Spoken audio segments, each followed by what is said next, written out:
Welcome to Ronnie styles. நீங்கள் பார்த்துட்ருக்க பூசணிக்காய் பாருங்கள். நீங்கள் இன்றைக்கி பார்க்குற மாதிரி தான் நானும் இன்றைக்கி தான் திடீர்னு பார்த்தேன். இந்த கொடியை நான் மலைக்கு முன்னே பிடுங்கி எறிஞ்சிட்டேன். அதில் இந்த கோவக்காய் கொடி நட்டு வைக்கலான்னு நினச்சேன். சரி, அதுக்கும் இருக்கட்டும்.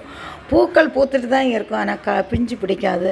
சரி, திடீர்னு இன்றைக்கி பார்த்தா பெரிய காய் ஒன்று தொங்கிட்டுருக்கு. உடனே வீடியோ எடுத்து என்னோடய மகிழ்ச்சியை உங்களுக்கு ஷேர் பண்ணியிருக்கேன். இதே மாதிரி தான் இந்த கொடி வகைகள் அங்கங்கே பீர்க்கங்காயும் சரி, புடலங்காய் சரி, எங்கேயாவது மறைந்து நமக்கு அது காய் விட்டு அது நல்ல முற்றி போன வர்றது தான் நமக்கு கண்ணுக்கு தெரியும்.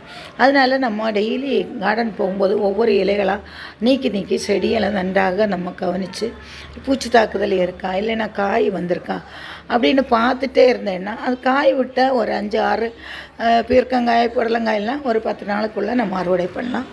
இது பூசணிக்காய் கொஞ்சம் நாள் நிற்கும் ஃப்ரெண்ட்ஸ். இன்றைக்கி இதுதான் என்னோடய கார்டனில் உள்ள ஹைலைட். Thank you friends.